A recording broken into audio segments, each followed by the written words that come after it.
વિદ્યાર્થી મિત્રો, ધોરણ 7 વિષય વિજ્ઞાન એકમ 12 વનસ્પતિમાં પ્રજનન. મિત્રો, આગળના લેક્ચરમાં આગળના વિડીયોમાં આપણે સ્વાધ્યાય પોથીના 1-2 વાક્યના પ્રશ્ન તેમજ જોડકા અને તફાવત વિશે અભ્યાસ કર્યો. હવે આજે જોઈશું નીચેના પ્રશ્નોના ટૂંકમાં ઉત્તર લખો.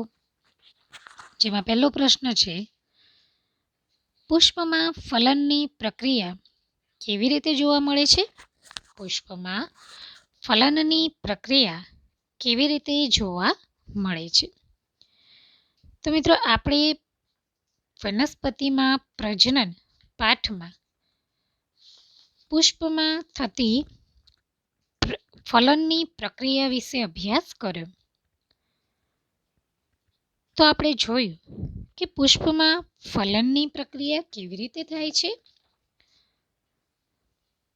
તો ચાલો આપણે એને વિસ્તારથી જોઈએ કે પુષ્પમાં જોવા મળતી ફલનની પ્રક્રિયા.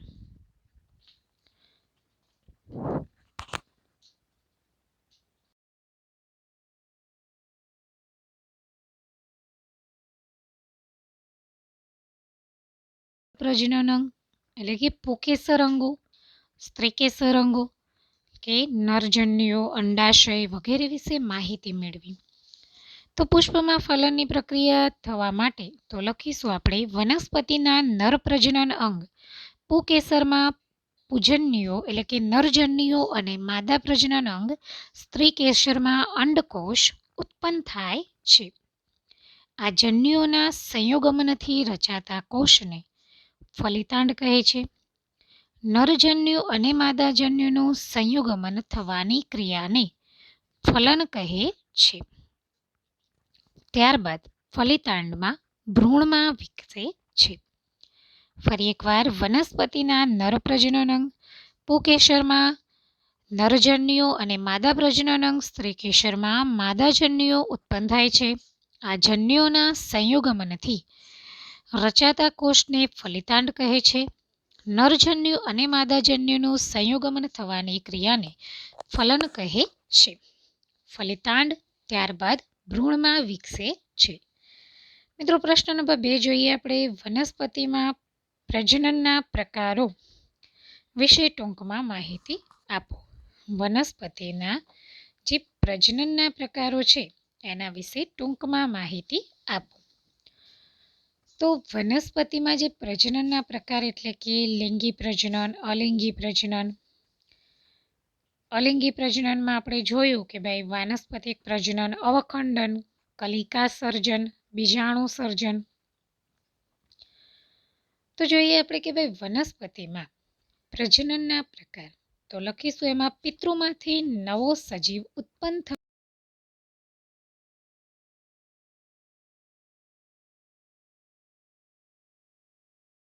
છે. પુષ્પો વનસ્પતિના પ્રજનનિક ભાગ છે. પુષ્પમાં કાં તો નર ભાગ કે માદા ભાગ અથવા બંને નર ભાગ અને માદા ભાગ જોવા મળે છે. વનસ્પતિનું પ્રજનન મુખ્યત્વે 2 ભાગમાં વહેંચાયેલું છે, અલિંગી પ્રજનન, લિંગી પ્રજનન. અલિંગી પ્રજનન તો કે અલિંગી પ્રજનનમાં વનસ્પતિ બીજ વિના નવો છોડ ઉત્પન્ન કરે છે.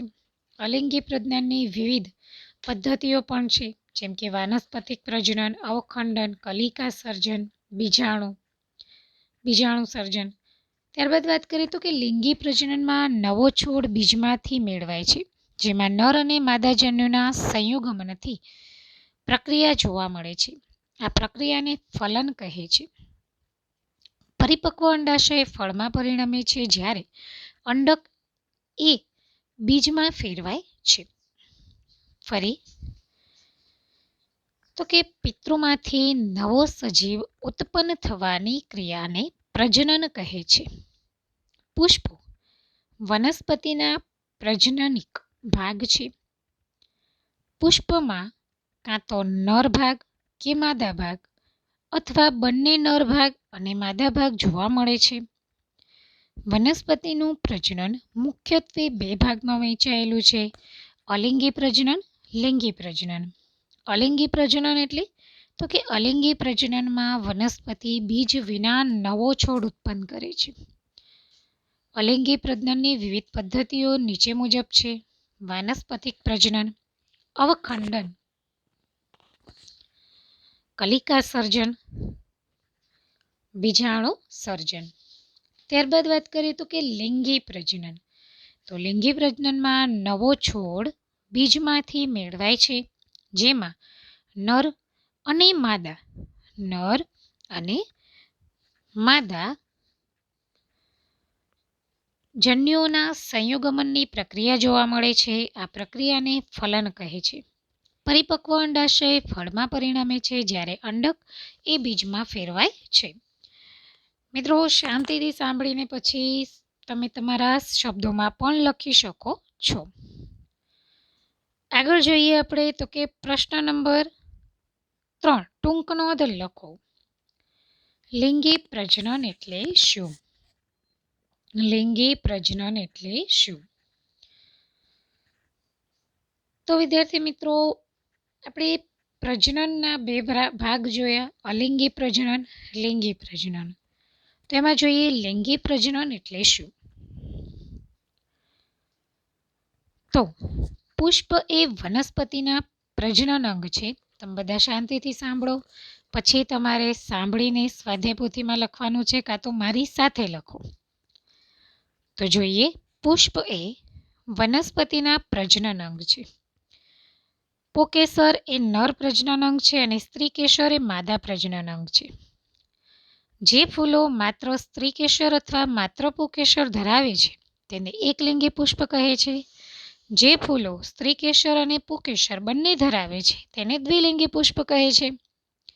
મકાઈ, પપૈયા, કાકડી એકલિંગી પુષ્પ ધરાવે છે, જ્યારે સરસવ, ગુલાબ જેઓ દ્વિલિંગી પુષ્પ ધરાવે છે. બંને નર અને માદા એકલિંગી પુષ્પ એક જ અથવા જુદા જુદા છોડ પણ હોઈ શકે છે. પરાગાશય પરાગરજ ધરાવે છે, જે નરજન્યુ ઉત્પન્ન કરે છે. સ્ત્રીકેસર એ પરાગાસન, પરાગવાહિની અને અંડાશય ધરાવે છે. અંડાશય એક કે વધુ અંડકો ધરાવે છે. માદાજન્યુ અથવા અંડકોષ અંડકમાં ઉત્પન્ન થાય છે. લિંગી પ્રજનનમાં એક નરજન્યુ એક માદાજન્યુ ભેગા મળીને એક ફલિતાંડ બનાવે છે. આ ફલિતાંડ બનાવવાની પ્રક્રિયાને ફલન કહે છે. ત્યારબાદ ફલિતાંડ ભ્રૂણમાં વિકસે છે. ફલન પછી અંડાશય ફળમાં પરિણમે છે. ફરી મિત્રો, પુષ્પ એ વનસ્પતિના પ્રજનન અંગ છે. પુષ્પ એ વનસ્પતિના પ્રજનન અંગ છે. પુંકેસર એ નર પ્રજનન અંગ છે અને સ્ત્રીકેસર એ માદા પ્રજનન અંગ છે. જે ફૂલો માત્ર સ્ત્રીકેસર અથવા પુંકેસર ધરાવે તેને એકલિંગી પુષ્પ કહે છે, અને જે ફૂલ માત્ર સ્ત્રીકેસર કે પુંકેસર ધરાવે તો એને દ્વિલિંગી પુષ્પ કહે છે. જેમ કે આપણે જોયું કે ભાઈ મકાઈ, પપૈયું, કાકડી એકલિંગી પુષ્પ છે, સરસવ, ગુલાબી દ્વિલિંગી પુષ્પ છે. મિત્રો, અંડાશય એક વધુ અંડક ધરાવે છે. તો જ્યારે નરજન્યુ અને માદાજન્યુ ભેગા થાય લિંગી પ્રજનનમાં નરજન્યુ અને માદાજન્યુ ભેગા મળીને શું બને છે? ફલિતાંડ બને છે. અને આ ફલિતાંડ બનવાની પ્રક્રિયાને ફલન કહે છે. તો આ રીતે લિંગી પ્રજનન વિશે તમારે સવિસ્તાર પાઠ્યપુસ્તકનો ઉપયોગ કરીને જે યાદ રહે છે એટલું જોઈને સમજીને લખવાનું છે. આગળ જોઈએ, નીચેના પ્રશ્નોના સવિસ્તાર ઉત્તર લખો. પહેલો પ્રશ્ન છે, તમે લિંગી પ્રજનન દ્વારા શું સમજ્યા તે વર્ણવો. તમે લિંગી પ્રજનન દ્વારા શું સમજ્યા?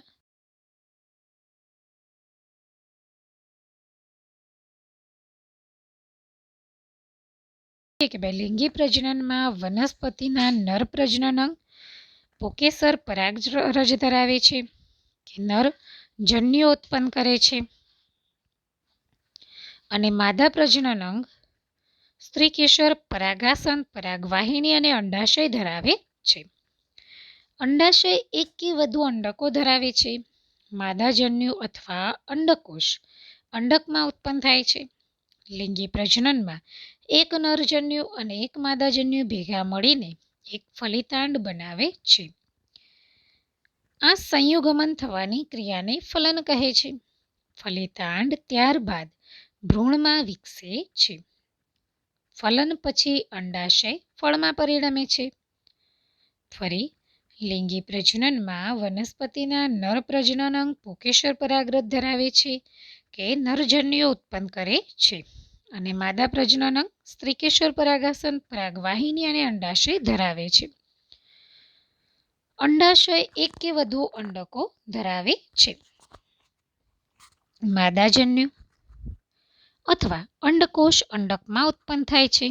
લિંગી પ્રજનનમાં એક નરજન્યુ એક માદાજન્યુ ભેગા મળીને એક ફલિતાંડ બનાવે છે. આ સંયુગમન થવાની ક્રિયાને ફલન કહે છે.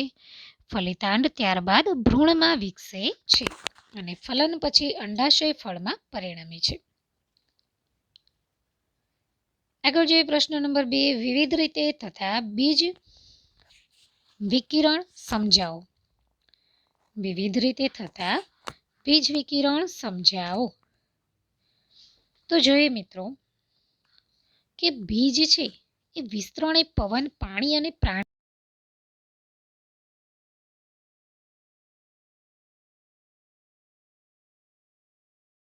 એક ચકલી હતી. આ ચકલી એક ફૂલ જોયું અને ફૂલ જોઈને ખૂબ જ ખુશ થઈ ગઈ. એણે ફૂલ જોડે ગઈ અને કહ્યું, ફૂલભાઈ, તમે તો કેવા સુંદર છો. કાશ આ જંગલમાં તમારા જેવા ઘણા બધા પુષ્પ એટલે કે ફૂલ હોય તો જંગલ કેવું સુંદર બની જાય.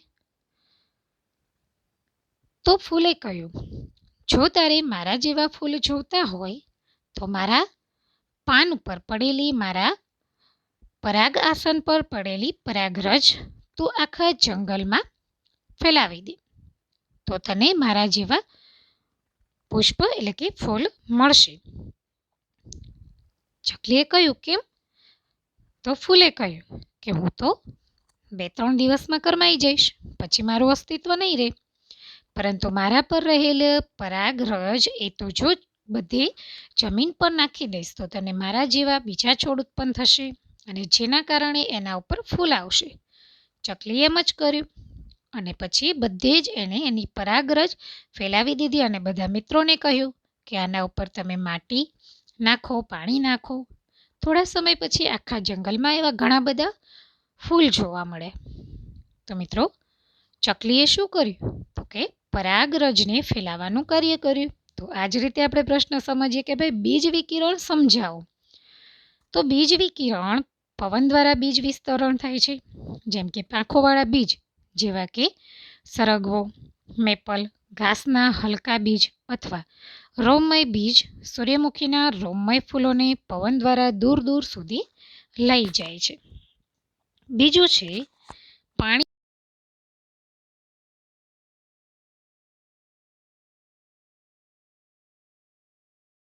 જોવા મળે છે. જેમ કે ફળ અથવા બીજ સામાન્ય રીતે પોચા અને તાતણા જેવા બાહ્ય આવરણના હોય તો પાણી દ્વારા વિસ્તરણ પામે છે. ત્રીજું છે પ્રાણીઓ દ્વારા. મેં વાત કરી ને કે પક્ષી અને પ્રાણી દ્વારા પણ ફેલાઈ શકે છે. કેટલાક બીજ પ્રાણીઓ દ્વારા ફેલાય છે, ખાસ કરીને જેવા કે કાંટાળા હોય અને હૂક જેવી રચના ધરાવતા હોય. પ્રાણીઓના શરીર સાથે જોડાઈ જાય છે અને દૂરના સ્થળો સુધી જાય છે. ઉદાહરણ તરીકે ગાડરિયું. આ રીતે બીજનો ફેલાવો થાય છે. એરંડા છે. બરાબર. પ્રશ્ન 3 છે અલિંગી પ્રજનનની વિવિધ પદ્ધતિઓ ઉદાહરણ દ્વારા સમજાવો. તો મિત્રો અલિંગી પ્રજનનની આપણે વાત કરી કે ભાઈ વાનસ્પતિક પ્રજનન, પછી કલિકા સર્જન, અવખંડન, બીજાણુ સર્જન. તો આ પદ્ધતિને આપણે સવિસ્તાર સમજીએ. તો જોઈએ વાનસ્પતિક પ્રજનન એટલે શું. તો આ એક પ્રકારનું અલિંગી પ્રજનન છે જેમાં નવો છોડ એ મૂળ પ્રકાંડ, પર્ણ અને કલિકામાંથી ઉત્પન્ન થાય છે.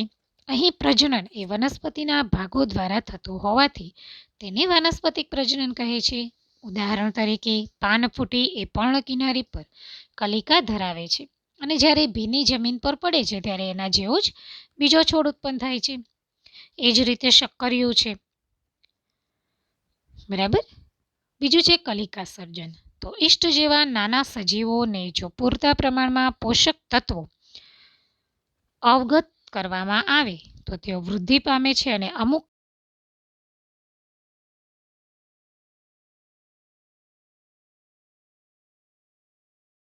છે. ત્રીજું છે અવખંડન. તો લીલને જ્યારે પાણી અને પૂરતો પોષક તત્વો મળી રહે છે ત્યારે તે ઉગે છે અને વિખંડન દ્વારા ખૂબ જ ઝડપથી બહુગુણિત થાય છે. લીલના તંતુ 2 કે તેથી વધુ ટુકડાઓમાં તૂટે છે. આ તંતુઓ કે ટુકડાઓને નવા વ્યક્તિગત તંતુ તરીકે વર્તે છે. છેલ્લું છે બીજાણુ સર્જન. તો બીજાણુ અલિંગી પ્રજનન અંગ છે. દરેક બીજાણુ સખત રક્ષણાત્મક કવચ ધરાવે છે જે ઊંચા તાપમાન અને ઓછા ભેજમાં પણ ટકી રહે છે. તેથી તેઓ લાંબા સમય સુધી અસ્તિત્વ ધરાવે છે. તો આ રીતે મિત્રો તમારે પણ બધા જ પ્રશ્નોના જવાબ સ્વાધ્યાય પોથીમાં પૂર્ણ કરવાના છે. આની સાથે આપણે એકમ નંબર 12 વનસ્પતિમાં પ્રજનન પૂર્ણ કરીએ છીએ. જય સ્વામિનારાયણ.